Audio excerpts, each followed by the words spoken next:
জুবিন গাৰ্গৰ প্ৰকৃত ন্যায় যাত্ৰা। আজি বহুদিন ধৰি অসমৰ মানুহে জুবিন গাৰ্গ ডাঙৰীয়াৰ মৃত্যুৰ পিছত হৃদয়ত গধুৰ কৰি লৈ জুবিন গাৰ্গৰ ন্যায়ৰ অপেক্ষা কৰিছিল। প্ৰত্যেকেই জানে যে মুখ্যমন্ত্ৰী ডাঙৰীয়াৰ নেতৃত্বত ক্ষিপ্ৰতাৰে SIT গঠনকে হওক, জুডিচিয়েল কমিশ্যন গঠনকে হওক, সকলো কাম সুন্দৰভাৱে কৰি গৈ আছিল। কিন্তু এছাম লোকে, যিসকল লোকে জীৱনকালত জুবিন গাৰ্গ ডাঙৰীয়াক কেতিয়াও প্ৰশংসা কৰা নাই, জীৱনকালত জুবিন গাৰ্গ ডাঙৰীয়াক মাত্ৰ সমালোচনা কৰিছে, জীৱনকালত জুবিন গাৰ্গ ডাঙৰীয়াক কটু কথা শুনাইছে, তেওঁলোকে এই মৃত্যুৰ পিছত এক ৰাজনৈতিক অস্ত্ৰ হিচাপে জুবিন গাৰ্গক ব্যৱহাৰ কৰিব বিচাৰিছিল। আৰু তাৰ প্ৰত্যুত্তৰ আজি নলবাৰীবাসী ৰাইজে দিলে। এইখন নলবাৰীৰ এটা সময়ৰ নলবাৰীৰে অঞ্চল আছিল তামোলপুৰ। যি সময়ত নলবাৰী জিলা আছিল, সেই সময়ত এই নলবাৰী জিলাৰ এটা অংশ তামোলপুৰতে জুবিন গাৰ্গ ডাঙৰীয়াই পঢ়া শুনা কৰিছিল। গতিকে নলবাৰীৰ মানুহৰ আৱেগ আছে জুবিন গাৰ্গৰ প্ৰতি। আজি 50,000তকৈ অধিক লোক ওলাই আহিছে কিহৰ কাৰণে? যে জুবিন গাৰ্গ ডাঙৰীয়াক ন্যায় পাব লাগে, জুবিন গাৰ্গ ডাঙৰীয়াৰ নামত কোনোৱে ৰাজনীতি কৰিব নালাগে। যিসকল মানুহে জুবিন গাৰ্গ ডাঙৰীয়াৰ জীৱনকালত অকল কটু সমালোচনা কৰিলে, তেওঁলোকক যোগ্য প্ৰত্যুত্তৰ দিবলৈ আজি জুবিন গাৰ্গৰ প্ৰকৃত অনুৰাগীসকল ওলাই আহিছে। জুবিন গাৰ্গৰ অনুৰাগী হ'ল এনেকুৱা লক্ষ লক্ষ মানুহ, যাৰ হৃদয়ত জুবিন গাৰ্গ আছে।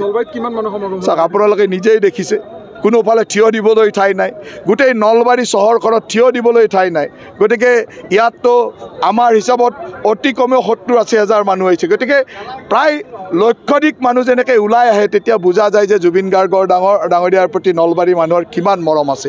আৰু এয়া হ'ল যিসকলে ৰাজনীতি কৰিব বিচাৰিছিল জুবিন গাৰ্গক লৈ, তেওঁলোকৰ প্ৰতি যোগ্য প্ৰত্যুত্তৰ। আৰু এই প্ৰত্যুত্তৰ নলবাৰীৰ পৰা আৰম্ভ হ'ল, অসমৰ প্ৰতিটো অঞ্চলত, প্ৰতিটো জিলাত ইয়াৰ প্ৰত্যুত্তৰ দি গৈ থাকিব বিজেপিৰ প্ৰকৃত কৰ্মকৰ্তাসকলে, জুবিন গাৰ্গৰ প্ৰকৃত অনুৰাগীসকলে।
যিকোনো খবৰৰ বাবে যোগাযোগ কৰক 7099017330 লগতে 7099017110 নম্বৰত।